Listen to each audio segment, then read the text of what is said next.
Hi అండి. మనం ఈ వీడియోలో చూస్తున్నాం కదా, ఆకు పేరు పారిజాతం అండి.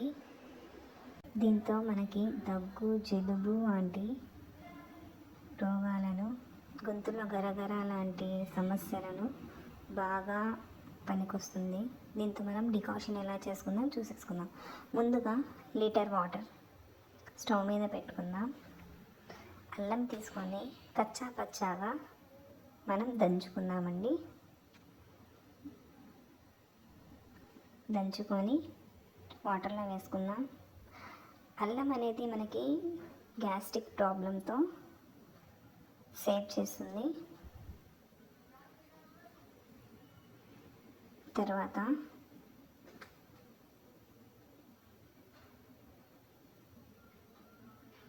వాటర్ని బాగా బాయిల్ చేయాలి, మరగనించాలి. చక్కెర వేసుకుందామండి.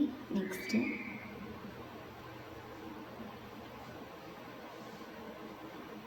తర్వాత లవంగా తింటే మనకి పంటి నొప్పి సమస్య కూడా పూర్తిగా తగ్గిపోతుంది అనుకుంటున్నాను నేనైతే. తర్వాత ఫ్లేవర్ కోసం గులాబీ రేకులండి. మీకు కావాలంటే పుదీనా వేసుకోవచ్చు, కొత్తిమీర వేసుకోవచ్చు, లేదా జామకాయ తీసుకోవచ్చు, లేదా తులసి ఆకులు తీసుకోవచ్చు.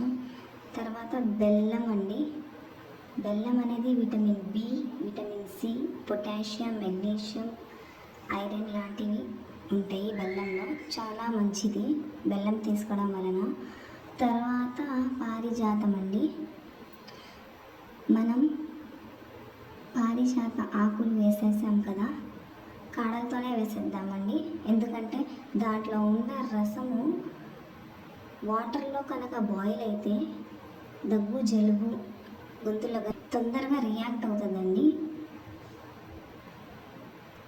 తొందరగా తగ్గిపోవడం అవకాశం ఉంటుంది.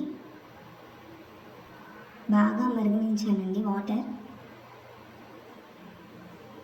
లో ఫ్లేమ్లో ఉంచుకొని మరగనించుకోవాలి. తర్వాత పసుపు అండి. పసుపు యాంటీబయోటిక్. తర్వాత మిరియాలండి, పొడి వేసుకుందాం. బాగా కలుపుకోవాలి.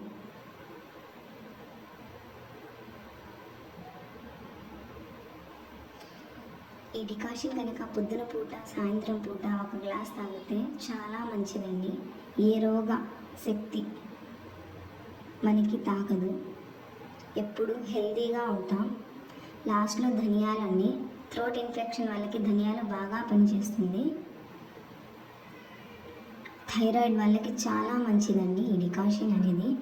పొద్దున్నే మనం యోగా లేదా ఎక్సర్సైజ్ లేదా జాగింగ్ లాంటివి చేసిన తర్వాత ఈ డ్రింక్ కనుక తీసుకుంటే చాలా మంచిదండి బాడీకి. తర్వాత నిమ్మకాయ వేసుకుందాం. నిమ్మకాయలో విటమిన్ సి అనేది ఉంది. ఫ్యాట్ అనేది అస్సలు రాదండి ఈ డికాషన్ తీసుకోవడం వలన.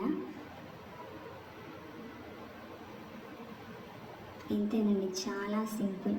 మీరు కూడా మీ ఇంట్లో ట్రై చేయండి. ట్రై చేసినాకనే ఎలా ఉందో మాతో షేర్ చేసుకోండి. ఈ వీడియో ద్వారా మీకు నచ్చినట్లయితే సబ్స్క్రైబ్ చేయండి.